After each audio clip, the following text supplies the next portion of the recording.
Good morning! Happy Sunday, guys! Ayan, binower ko lang yung hair ko as usual kasi wala akong pang plancha. Yung pang kailangan kasi yung plancha ko pang mahahabang buhok. So, ito, kailangan pang, yung manipis lang siya. Kaya ginawa ko, binower ko lang. So, ayan. Tapos, ngayon, super madalian na kasi 9:45 na. Hindi ko alam kung may time pa kami dumaanan sa Buwana Anyway, Lika Gel, pakita mo yung hair mo. Pinilayan ko siya kagabi. Pero hindi ko alam kung kung makikita nyo kasi hindi pa siya masyadong visible. Ito ka dito. Brown lang siya. Light chocolate something. Light chocolate siya. Yeah. Pero mamaya na lang, sa araw na lang. Hindi siya masyadong kita. Pero yun ang dapat na pwede sa work niya na medyo light lang yung color ng hair niya. So, magpapabawa ka na. Yeah. Ayan. Doon na kayo mag-breakfast sa Festival Mall.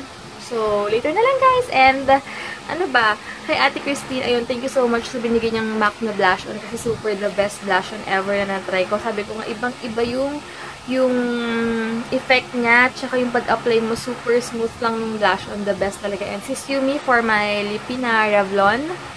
Tapos wala ko nilagay na eyeshadow ngayon kasi gusto ko simple lang. Nag-eyeliner lang ako na parang ka-size lang siya ng ko. Tapos yung kilay ko elf na binigay ni Ate Tina, maganda kasi may wax siya. Tapos sabi nga niya nag-i-stay talaga. Totoo yan. So, yun lang guys. And later na lang. Ayan, kotse na kami guys. Ito palang dress na to. Bigay pala to sa akin ni Mama. So, thank you Ma. Love you. Tsaka ni Daddy Dags. Kailangan kasama si Daddy Dags kapag kapag may mga binibili. Nakita mo siya yung buhok. Hindi pa pala masyadong kita. Terno kaming green ngayon. Sa akin lang, yellow-green lang sa akin. Tapos, ano man sabihin ko, ito na naman ako, ulatang na naman. May sabihin ako, pero later na nga lang. Sa MJ, gumimik sa Central. Tapos, oy MJ, ikaw Ngayon daw siya pwede, kaya lang di na, kasi super busy kami. So, nag-stop over muna kami, kasi kukunin namin yung pinalaundry namin. 1 week na pala hindi namin nakukuha. Kasi di ba nagpalawan nga kami. Ayan, palabas na kami. Ayan, after church pala, pupunta kami sa MOA kasi may imimit ako umorder ng 50 soaps na papaya. Yung soaps? Kala ka nakalimutan ka rin Yun, may umorder ng ng 50 soaps. Wait lang. So, ayun, after church, hindi ko alam, basta 2 PM kami mag-meet na yung boyfriend ni Faith. Ata yung name na nasa Canada na siya. So, ngayon, padadala niya lang yung asawa niya ata ng 50 soaps. So, ayun lang. Thank you. Hi, Faith. Thank you so much. Dito kami ngayon dumaan sa may Westgate. Why? Ha? Why dito tayo dumaan? Walang traffic. Yeah, no jeep. She's my navigator. I'm just the pilot. I take orders from her. Siya dumaan. Doon ako dadaan. Co-pilot mo ako Ha? Co-pilot lang ako. Yeah, co-pilot. This vehicle is being operated by Captain Heinzer Santos with co-pilot officer Debbie Allen Ibona Santos. Baliw. Ayan, dala kami. This vehicle is bound for Festival Mall Victory Church. In 5 minutes. Ano ba ang nito? What? Wala. Go. Patris ba to? Yup. Tama tayo. Nakala na kami. Ito na kami ngayon sa fest. Tignan nyo, sale din dito. Kalarky! Everyday sale. Everyday sale. Ayan, sale dito yung Vans. Ano pa ba? Basta ko ano-ano. Parang ito lang pang brand na to. Yeah, super. Kakain kami ni Hangsong favorite naming breakfast na super laki. Na? Yes. Aga nila lumabas Ngayon order na kami ng wait lang. Bibilis ako na maglakad. Order na kami. They do different things. Hopefully things that would bring them closer to God, but sometimes they do stupid things when they are consumed with problems. When some people are consumed by work, they are so focused that when you try to talk to them, they become angry at you. When people are consumed in watching TV, they don't want to be bothered. Or watching movie, they don't want to be bothered. They're so consumed. But what we're saying is that when you are you are not consumed by anything else because you are more consumed by what God is doing in your life. It's like when if you're married here, when you courted your wife, or probably if you're in courtship right now. I remember the time when I was courting my wife, I tried to save, and sometimes I'm forced to fast, go on hunger strike. No, I'm not hunger striking because of me courting her, but sometimes I'm trying to, because I want to go out to a date with my wife. I'm going to save this money instead of me buying the usual food that I like to buy. It's either I'm going to budget it or don't eat during lunch because I want to save it.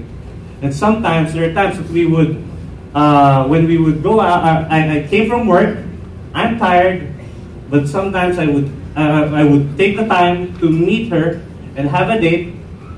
And when we meet, what happens? Guys, do we complain? You know what? I saved that money for you. You have to be thankful and all that. You're trying to put it in your face. Or, you know what? I'm courting you, but I'm so tired right now. Let's just not meet today.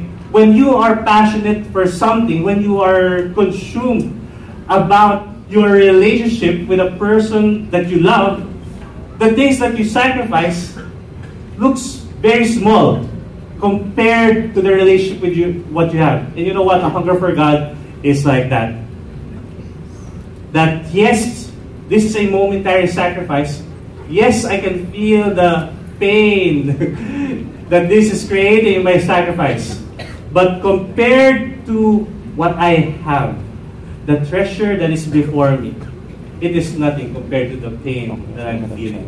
I am more satisfied with the relationship that I have with this person I love. And I hope that we would say that to God, that we are more satisfied in Him. It's not about being legalized when we are most satisfied in Him. Fasting is not intended to punish the flesh, but to redirect our attention to God. More than what we can get from His hands. It's a hunger for God, to see His face. I hope that we would want to glorify God. I hope that we would have satisfaction towards God. Here in Victory, we always hear this, that we exist to honor God and make disciples. We want to honor God.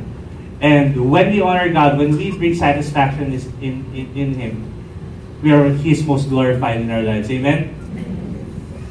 When we see people being killed by suicide bombers, when we see institutions trying to pass a law that has been for a certain institution that has been given by God already, and people try to change it because of the wisdom that they think that they have, which goes against the Word of God, what do we feel when we see young people being killed, like what we see in the news, comes to hazing fraternity?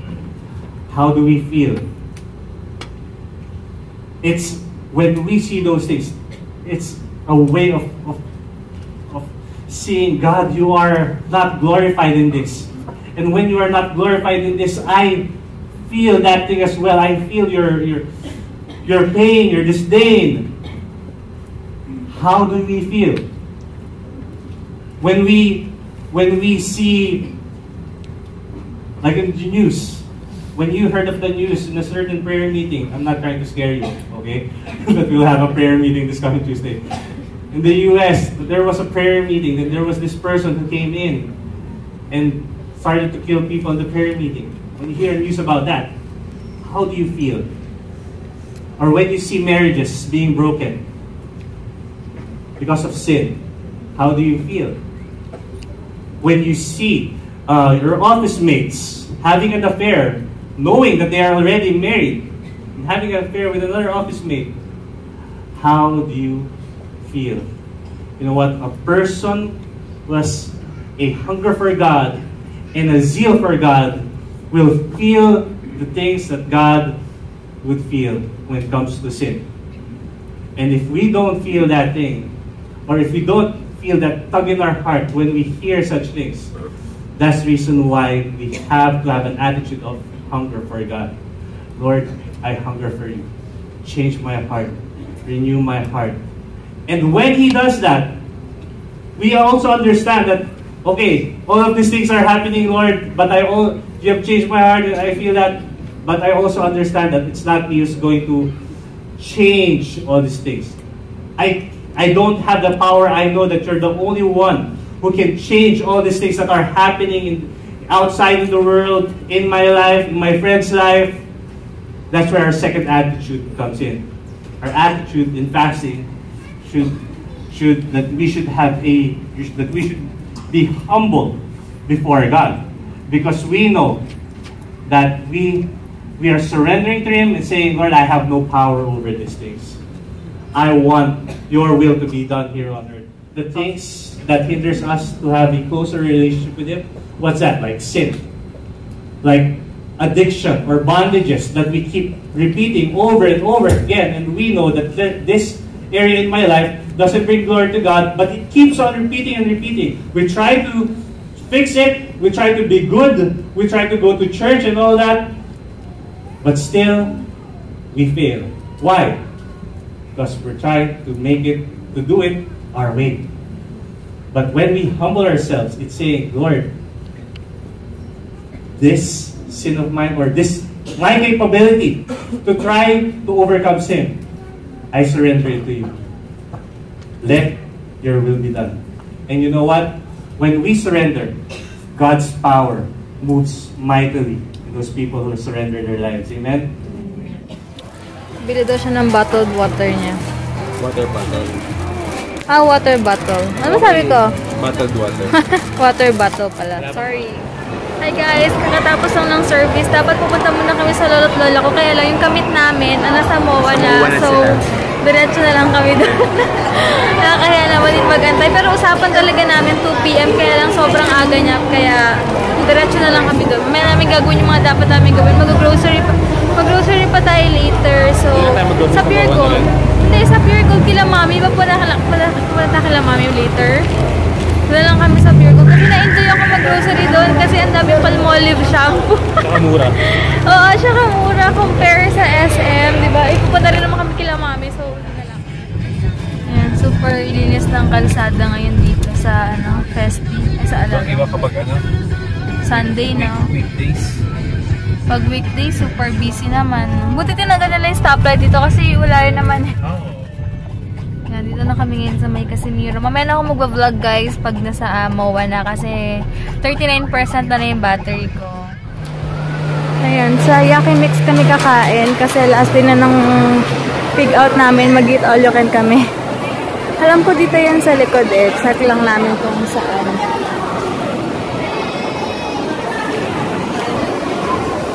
Kami. Di pa kasi namin na-try yung Yakimix. Ang Bako Jin tsaka Dads na-try na namin. Dito hindi pa. Sana may available na dalawa. Hindi kami waiting. Init pala dito pala kami. Sana may available. 220 daw pull out na. Ha? Kami ngayon sa Kabalen. Ayan. Wala kasing space na dun sa sa Yakimix. Kaya dito na lang.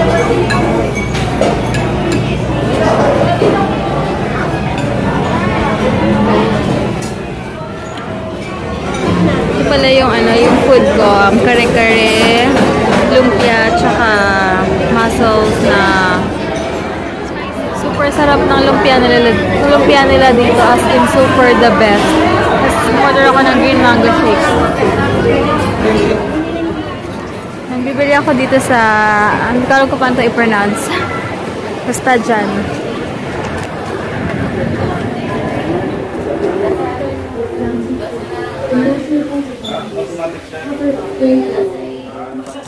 The 100 grams, 120.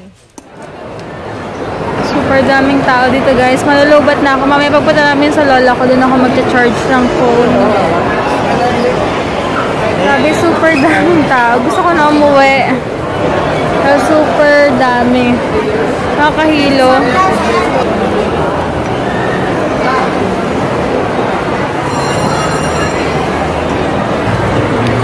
Bili mo na si Heinz ng contact lens niya. Ganda oh. Hi guys, hindi ako nakapagpa-vlog. Ito si Mami. Patingin na. May bread pala ako. Hi ka muna, Mami. Hi. Hi.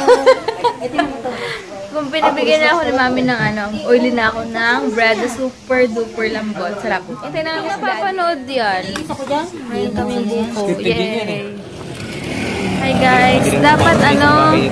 Dapat uuwi na kami, kaya lang, dapat mag-grocery na kami, kaya lang, nakakahiya naman na, sabi ni Mami, antayin daw namin sila daddy, sabay-sabay daw kami kumain para makapag-bonding, so, mag-grocery muna kami, mag-tricycle kami, yay! Super excited ako, mag-tricycle muna kami. Yeah, no car. Sa balik. No car. Sige guys, kasi yung Pure Gold malapit lang naman dito, isang tricycle, tapos lakad, tapos yun na. Tapos, syempre, kawawa na, sayang naman yung effort ni Mami ko luluto siya tapos wala kami, diba? So, pagbigyan na lang namin. Sige guys, dito na lang. Yup. Tama, pwede. Dito na kami ngayon sa Ha? Mura lang. Kaba nang hinayang ka na naman. Pata na mag-grocery naman na kami ba? Sila akong sibuyas. Yun si Heinz, kumukuha na siya ng yogurt. 13 pesos lang siya.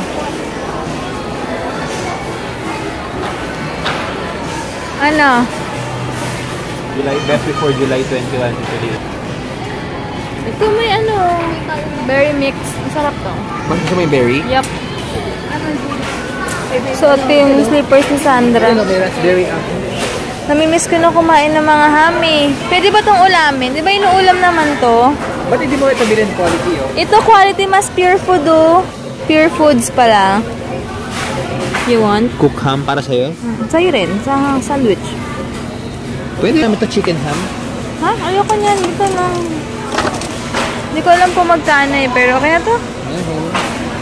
Bibili. Ano bang masarap na bacon? Bikini, di ba? Meron din pure foods. Ano ba gusto mo? Bikini lang. Kasi ewan ko ba't 500 plus ata yun. Ewan ko lang. Not sure. Ayan, bacon. Miss ko na kumain ito. Sige, go. Ano pa? Easy pesto. Ito. Ito masarap. Alin? Ito, yung native longganisa, walang taba. Sige, go. Kuha ka isa. Ay, hindi. Kaya may taba. Ayun, no? Malo. Pinaglaloko mo ako eh. Pag na okay na yun. Yung walang taba, ay Ano? Ano gusto mo? Cranberry. Wala eh. Ito daw 220. Oh, bili tayo? Ano pa? Broccoli. Ano ba yan? Gusto mo yan, tikman? Bili ako noon ng ito. 200 plus daw. Pwede na yan? Minsan lang naman. Gusto mo yan? Broccoli? Try mo rin. Na-try din daw to ni Heinz yung broccoli. No flavor added, no color added, no preservatives added. My favorite vegetable. So I wonder how this would taste. Sige, go. Del Monte, mukhang masarap yan. Sige. Or carrot juice. Yan na lang, broccoli. Broccoli. So ito pala yan, oh. Ayan, shampoo is Palmolive. Tsaka conditioner. Anong gusto mo shampoo mo? Yung sa'yo lang, aray. Yung sa'yo, Tsaka iba yung sa akin. Inuubos nyo kasi yung sa akin. Mukhang okay to. Lifeless hair. Try ko tong lifeless hair. Ayan, gagawin ko siya ng ham and egg bukas. Yan ang gawin mo, Jel. Tapos, ilagay mo na lang sa lunchbox. Okay. Ayan, naganda pala si Mami ng Asha Workmaster. Hi ka, Daddy. Fresh na Daddy. Fresh look! Ang daming tao.